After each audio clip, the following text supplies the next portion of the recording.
Ms. King, you will begin with this question. What is your philosophy regarding student testing and its purpose in education? 2 minutes.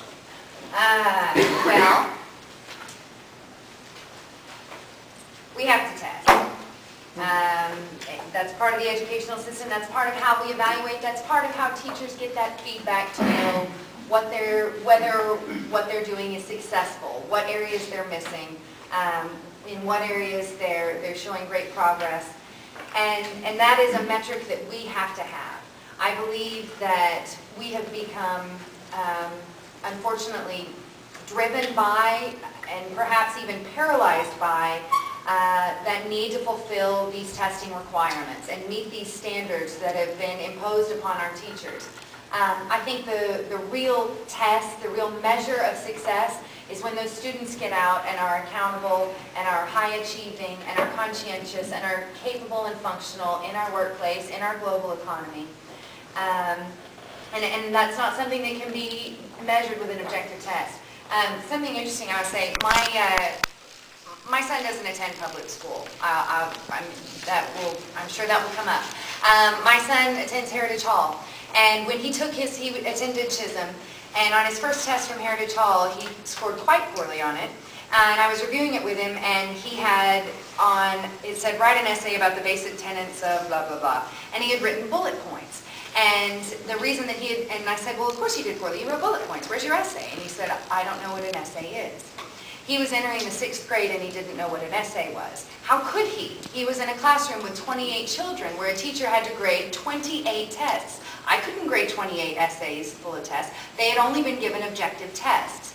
And the real metric is to be able to engage these students, talk to them, find a better way to test that allows them to communicate what they have learned, not just what is tested. Ms. Coleman, 2 minutes. Well, my philosophy of student testing, and what I think it is that we are using it to assess the knowledge that the students have gained. And now, the popular belief is to test and retest until those students are successful. And we are trying to impart knowledge of subject matter as well as communication skills. And not all tests are objective. I think that we truly strive to have a variety of testing, not just multiple choice, not just essays, you have to have a variety because students learn in different ways. And so in order to accommodate those students, you have to provide different methods of testing. So that's my philosophy. Mr. Wood, 2 minutes. I never liked testing when I was in high school or college at all, but it's a necessary evil. I agree with our friends. We was in high school and several of them were smart. I was about to be stupidly raised. We get our tests back and they determine the grade. They can do that probably on confidentiality. But here again, I don't see any way around it. There's different classes that you test the kids in different ways, but I guess the old paper and pencil test, when it comes to, say, social studies, you write an essay, social studies.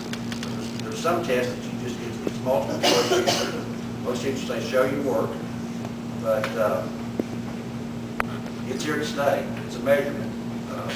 We're always testing something, whether it be a grade or not. So I don't see how you get around it. Some schools are going to more portfolios, whether you tell the student what they do, what their interests are, and let kids participate in that area. But as far as testing, there's a lot of probably research out there that I haven't read up on. But I would say it's here to stay. You know what I'm saying. Mr. Blaylock, 2 minutes. Philosophy on testing. Like Charles said, he does like testing. I think it's unfortunate that academic learning theory and self-esteem is being the all-important thing that has to be achieved in every child. It's such a grip in our country. Self-esteem is important.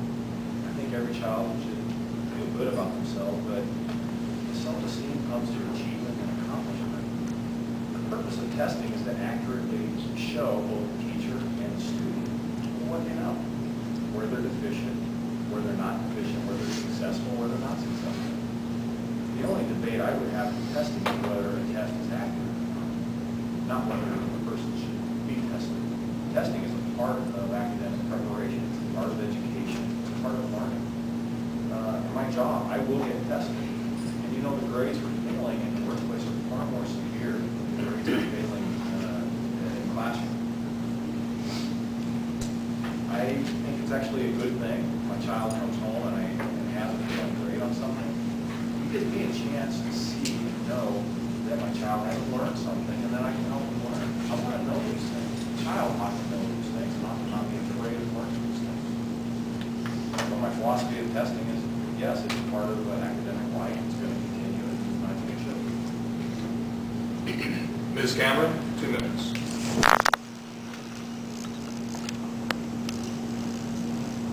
Just let's put it out there. How'd that go? You could be off my head. I have great concerns about the emphasis on teaching to the test. And that's what I hear and see from my standpoint as a parent. And we know this research tells us that studies show us that teaching to the test makes the students do worse, perform poorly. It's referred to, I read, the drill and kill rather than the value-added learning. The harm involved is that it labels a kid, and because he has not performed well on a very particular math test, he is not good at math. Now, everyone develops at different stages, everyone grows at different times and stages, so I think the idea that someone's potential to learn, their potential to contribute to society, their potential to be a good student is there. And so the idea of looking and assessing and finding the way to measure a student's development and progress is critical. Testing cannot, it's there, it's here to stay, but I would like for us to be able to evaluate the students in ways other than just test scores. And I think that really the teachers need to continue to do a good job of finding creative ways to inspire the kids to learn and to want to learn for the sake of understanding history and who we are, and not rote memory, and not to be able to perform on tests. So that's my thought. Thanks. Mr. Hardwick, 2 minutes. I think that testing is, for now, the only way we have to measure what the student has attained. If you take math, for instance, you have to learn the fundamentals, and then you build on that. So, versus going into algebra, you have to learn the fundamentals of algebra to be able to go on to calculus, and because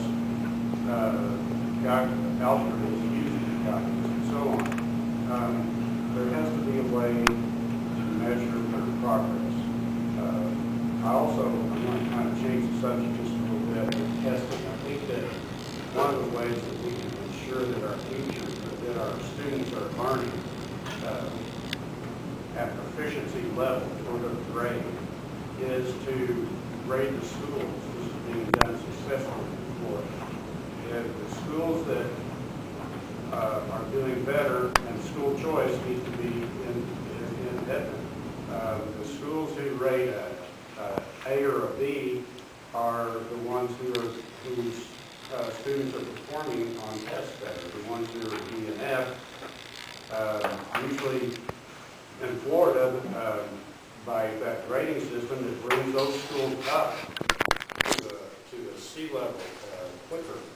So it gives accountability to the school, to the principals, and down, filters down through the teachers. So I just think that testing is something that we have to do to gauge where the students are, and also the schools.